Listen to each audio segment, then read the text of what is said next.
Awesome. Well, good afternoon and welcome to our Illuminated conversation. This is a series of conversations we hold monthly that are really central to the work that we do and often inspired by our work with leaders and organizations. And certainly, I think are often sparked by these conversations or some dialogue and chat that we get to have as well. I'm Dr. Emily Hedberg. I'll serve as a facilitator of today's conversation. And in a little bit, I'll introduce you to the other folks joining me here. But our focus is really going to be on the role our nervous system plays in achieving goals. So we can set out with the best of intentions, professionally, personally, to achieve some things. But as we all know and experience, sometimes even beyond motivation and having the best of intention, we don't always accomplish what we want to. And so moving the conversation beyond simply discipline or time management, while those are certainly important things in the conversation, but to really talk about the role our nervous system may play in how we achieve goals, and particularly responding to stress, uncertainty, and change, which I can appreciate that many of us right on the call are experiencing those things on the daily. A big part of our work, though, in addition to sharing some of the science and our insights behind these concepts, is to also allow people the opportunity to experience it too. And so I'm going to invite us, and we're going to start today with a micro strategy that can help us support and regulate our nervous system. So with that, I'm going to invite you to find just a comfortable seat. Also invite you to stand if that feels more comfortable for you. But I'm going to guide us through a heart-focused breathing exercise. I'll talk a little bit about what it is. We'll guide you through the exercise and then really talk about application.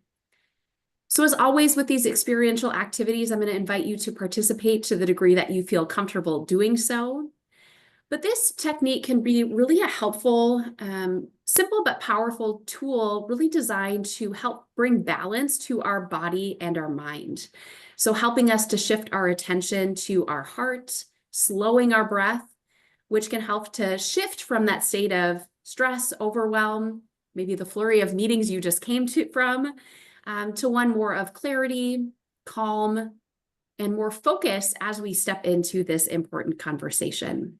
And this can be really just helpful in moments where we are experiencing high stress, pressure, maybe before we're stepping into an important meeting, or just as a natural way that we can reset our nervous system. So as you find a comfortable position, I'm going to invite you to go ahead and close your eyes or simply soften your gaze if that feels more comfortable for you. And I want you to bring your attention to the area around your heart, as if your breath is flowing in and out of the center of your chest. You might even find that placing a hand over your heart can strengthen that connection or deepen the practice itself.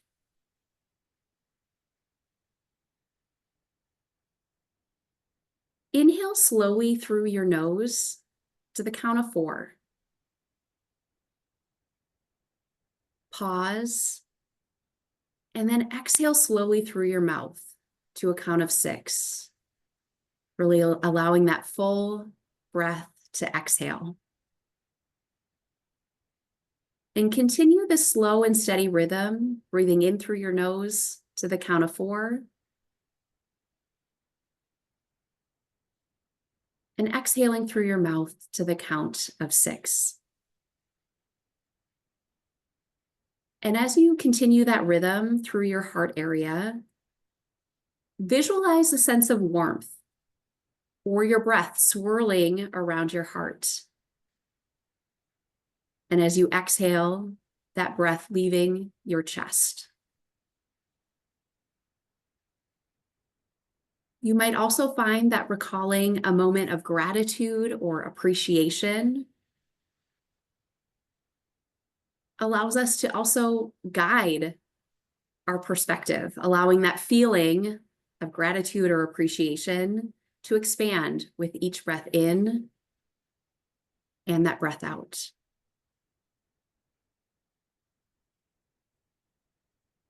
Now I'm going to invite you to continue with that steady, natural breath, allowing you to continue to settle into that relaxed state. And I want you to bring your attention to noticing any shifts in your body and mind. Perhaps a sense of calm, clarity, balance. Knowing that, again, this practice can be used anytime we feel that sense of overwhelm, distraction, disconnection, and that just a few minutes of this type of breathing can regulate our system and really help to restore our focus. So I'll invite you to take in one final deep breath in and exhale fully. And when you're ready, go ahead and blink your eyes open if you had them closed and orient back to the space around you.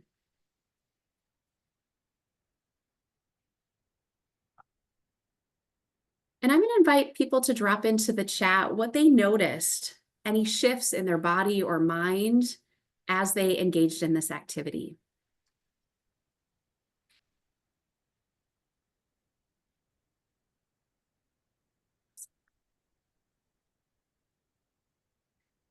And just noticing, I like that shift. And even that opportunity for pause and stillness. Again, a great exercise that we can use, and that reminder that we have our breath with us all of the time. So it can be a really powerful way that we reset our nervous system.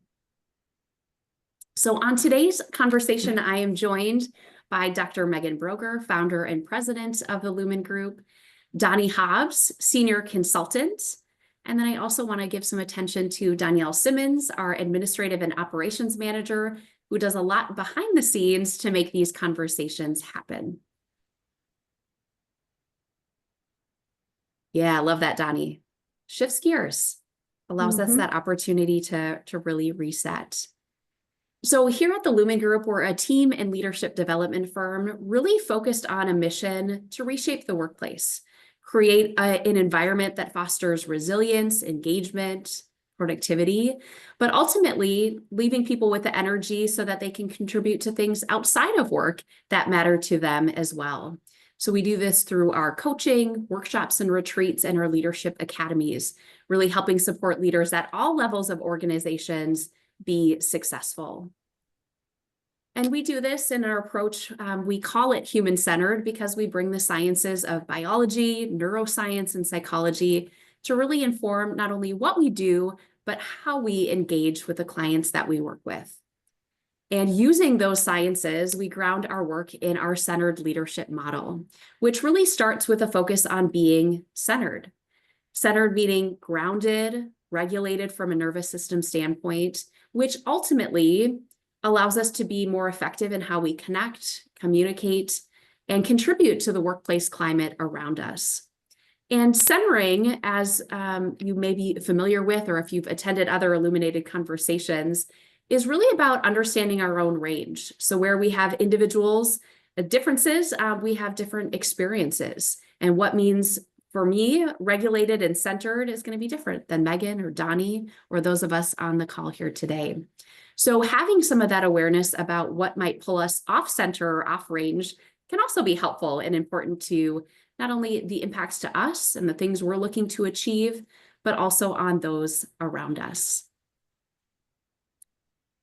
So as we shift into the conversation, we're going to explore some of the hidden barriers to goal achievement. So how stress, nervous system dysregulation can affect motivation and action, and more importantly, what we can really do about that. So as we engage in the conversation, I'm going to invite you, as you're joining us here today, to drop additional questions, comments into the chat as well.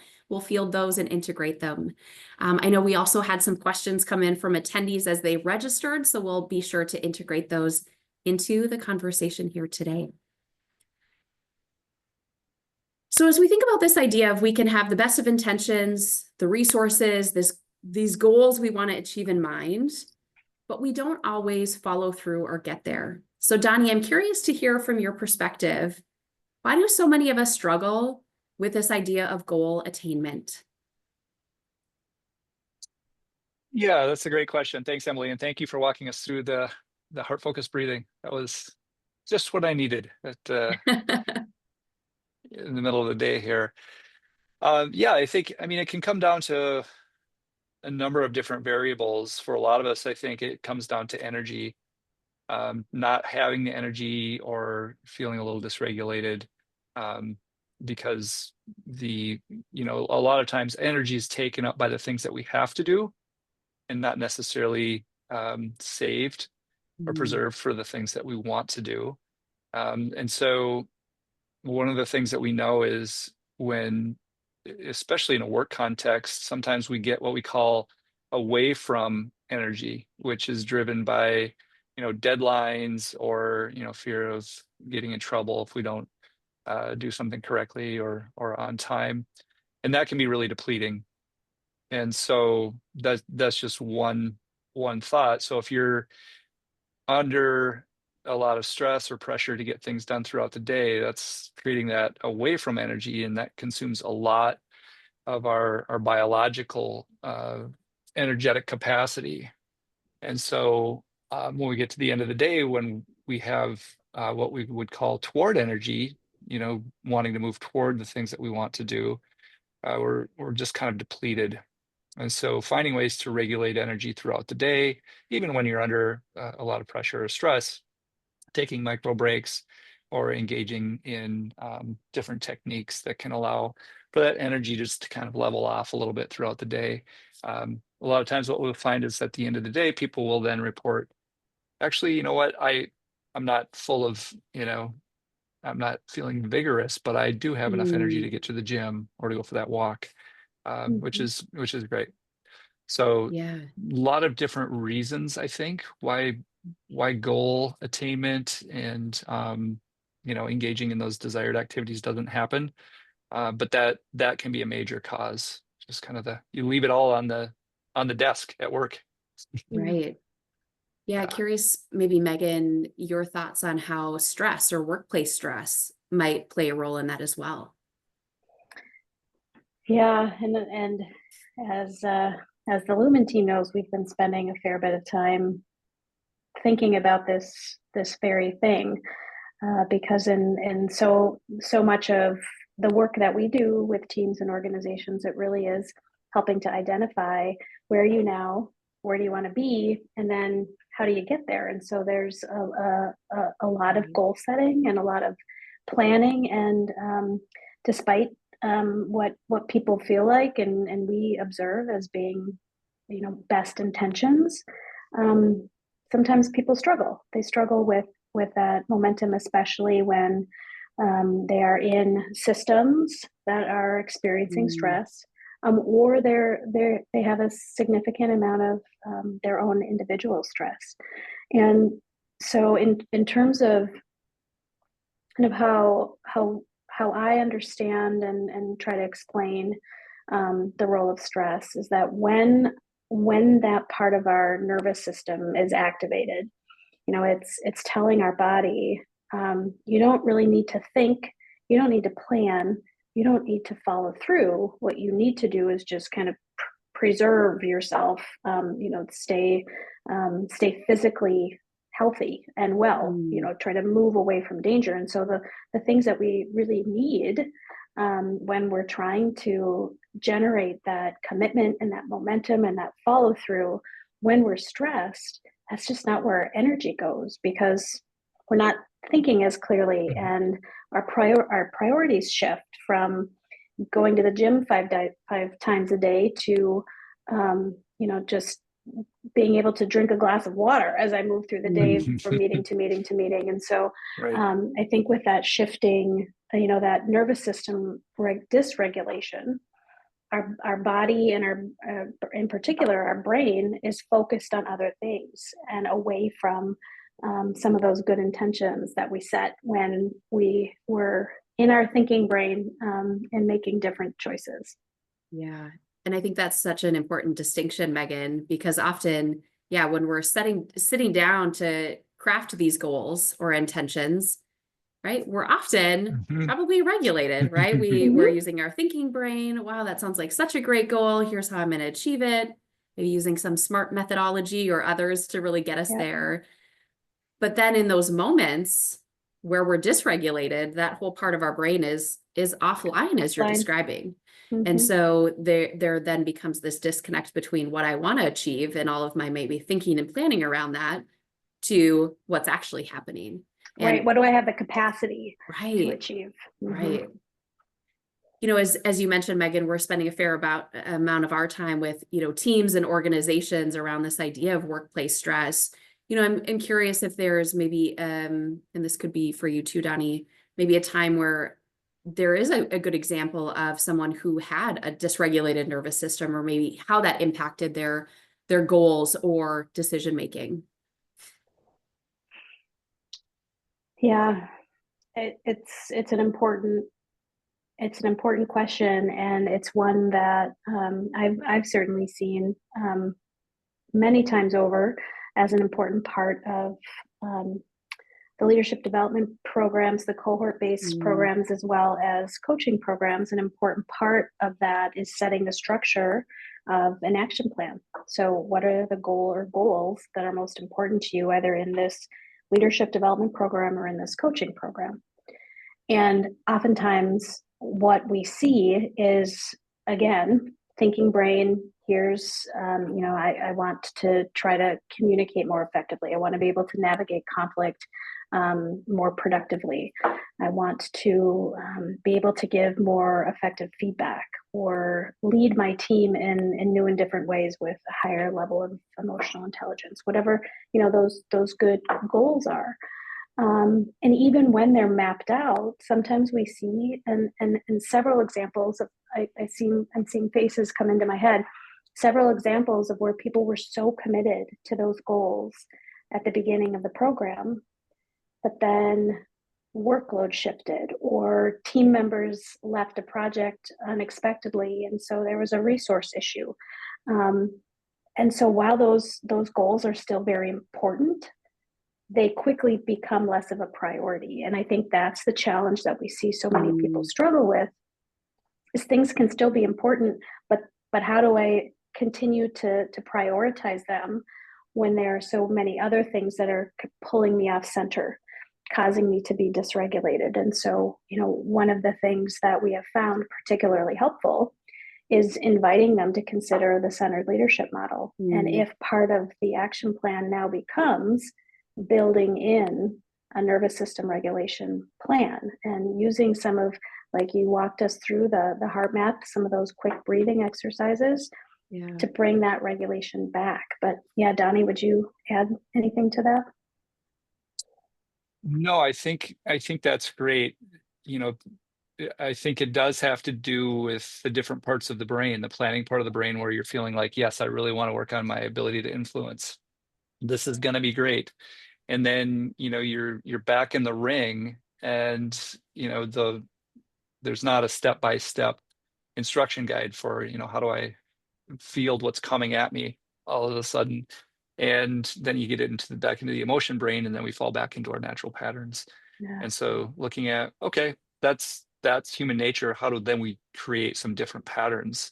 How do we create habits that allow for us to start out feeling grounded or centered as we step into our day? How do we figure out how to come back, like you were saying, Megan, about investing in whether it's our model or some model that helps you come back and regulate so that you can keep going and keep engaging in these challenges as they pop up. But yeah, no, I liked your explanation. And I really do think that it really comes down to, access to the different parts of the brain. You said something, Donnie, though, that I want to just really kind of pinpoint, is that idea that, well, of course this is going to happen. It's human nature, right? When people get stressed and dysregulated, our priorities shift. And I think, we've seen that alone can be so helpful for people to hear and understand, because folks can get really hard on themselves about not being able to follow through with goals that they set. And if we can just normalize, of course, your capacity and your priorities and your energy is going to shift under stress. And then here are some things that we can do to address the stress so that you can shift back more into your thinking brain. So I think that's a huge component, just in and of itself, that yes, we're human. Our biology is going to take over unconsciously. Right.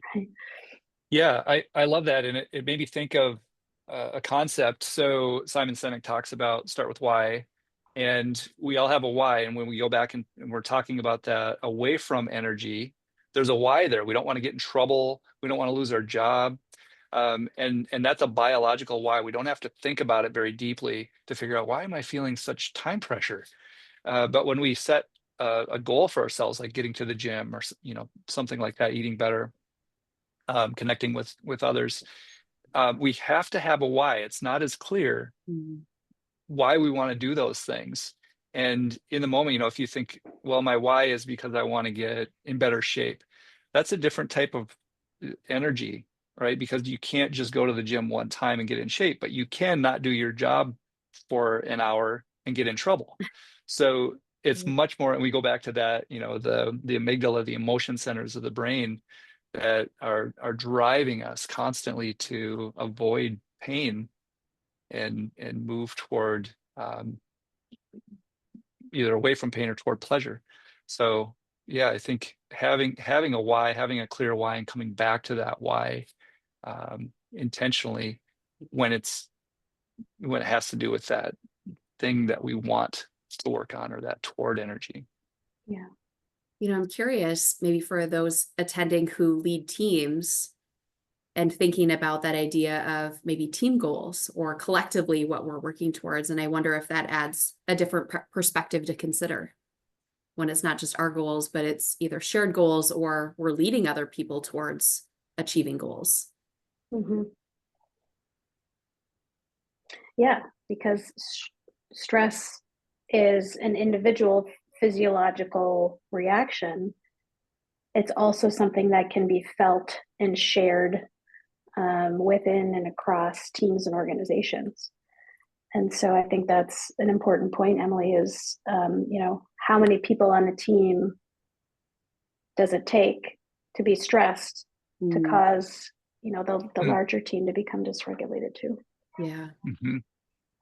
We had a really good question shared prior to this webinar, just around this idea of, many of us start out feeling really motivated towards that goal. Megan and Donnie, as you've talked about, there's a number of things that can get in the way of that: stress, energy, reprioritization of, what's important.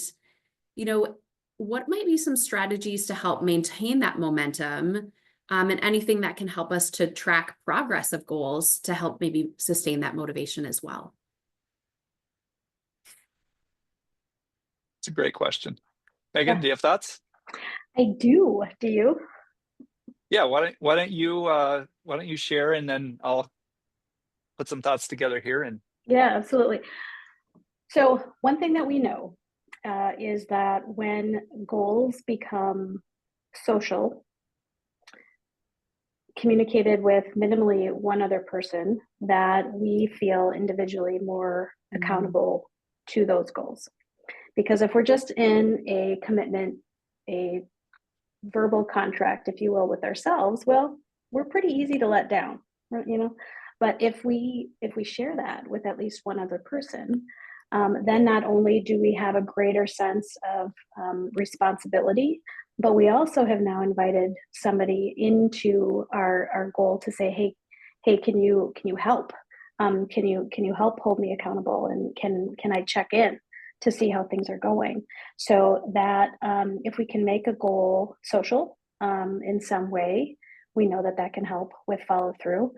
And additionally, because we have the opportunity to become distracted by so many things throughout a day, anything that we can do to make our goal or goals visual. What kind of visual cues can we provide ourselves in our reminder, whether it's a sticky note on your laptop, or I have actually reminders that come through on my phone 3 to 4 times a day with a reminder just to breathe, pause and breathe. And so what are those ways that we can create some visual cues to remind ourselves to check back in to what the goal is, and help make sure it stays on the radar? Yeah, and I think that's an important element of creating some systems as reminders or accountability. I'd also add a little sticker chart or habit tracker Oh, there you in go. whatever way to make things visual. I was just reading an article on LinkedIn that this woman in her late 40s uses a sticker chart to remind herself to floss at morning, That's at night. fantastic. And you think about like, oh, that's silly, but I get so much fulfillment out of filling out my little bubbles when I do the things that I'm working Yeah. towards. Yeah, And we make it use that kind visual. of thing so often with kids, but Yeah, it's about reinforcement, and right. that's a human experience. Yeah, make it fun and playful. Yeah, So we need a little of that in our work lives too. absolutely. Well, curious, other small practical ways that people can improve that ability to follow through. Anything you would add, Donnie?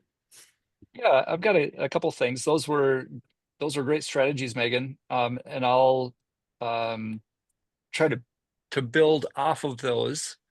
So one thing that can be helpful is to make your goal just crystal clear. What is your outcome that you're looking for? Going to the gym is a behavior, can turn into a habit, but what's the goal? Is it to lose weight? Is it to become stronger? And if so, is there a number? Is there a value that you can put to that? And that is helpful because at both the conscious and unconscious level, now we have a targeted outcome rather than kind of an ambiguous outcome. The second thing that I would say with that is to prep your brain. So the example that I like to use is running a marathon. People say, you could prep to run a marathon in maybe a week or two physically, but psychologically you need months to prep. And so with that in mind, I'll give you an example. If I'm planning on going to the gym at 5 o'clock in the morning, I have to set myself up for that mentally. I have to tell myself this is what's going to happen. And then from a behavioral standpoint, I get everything laid out and ready. So all I really have to do is get up and go. If I don't do those things, and by doing those things, I'm really prepping my brain and telling, my brain is going, we're doing this. So when we wake up, that energy is there, that momentum is already there. And so it's interesting how powerful your system can respond. I don't know if anybody's ever experienced this, and I know we're running close on time here, but if you have a big presentation that you're going to give tomorrow, and then you wake up and you're full of energy and maybe a little nervousness, but then you find out that it's been canceled or postponed. Your body is full of this energy because your body was getting you ready, over the past day or week or however long you've been thinking about this to really perform well in that space. And so I think prepping your brain, letting it know this is the plan for tomorrow, or this is the plan for after work. And the brain does really well with that information to get you set up. I would also, something you said, and I know I'm going to turn it back to you, Emily, is removing any possible obstacles. Because if we bump up against anything that feels like friction, that can create an out that feels easy. So the bag's packed, right? I don't have to pack the bag for the gym. It's there and ready to go. So, I think that's great. And like you're describing, Donnie, right? It's priming, it's getting us ready, but the example you gave is also talking about, well, how do we use our physiology in a way that's going to benefit or help us to do these things? Awesome. Well, I know we're close to time here and just wanted to share up on the screen. If you scan the QR code, there's some additional tools to center and regulate throughout the course of your work, throughout the day, really at work or outside of work. Some really strategies or micro ways that we can really shift our nervous system and really help support that. So we can think about these, creating habits and helping to foster motivation, clarity around goals, but really the power of simple tools to help us shift that throughout the day so that we can show up more focused, intentional, and with clarity. So I'm going to invite, as we're closing out, Megan talked about the importance of making some of those maybe goals known. Communicating those has a higher likelihood of us following through. So to drop in the chat, what's maybe one insight or strategy that you might apply in your own life? And know that we're here cheering and supporting you on even beyond today's conversation, but certainly want to thank you all for coming, participating, and invite you to follow along the Lumen group on LinkedIn to stay in tune with updates and additional Illuminated conversations we'll have in the month of March. All right. Take care, everyone. Have a great rest of your day. Thanks all. Take Take care. care.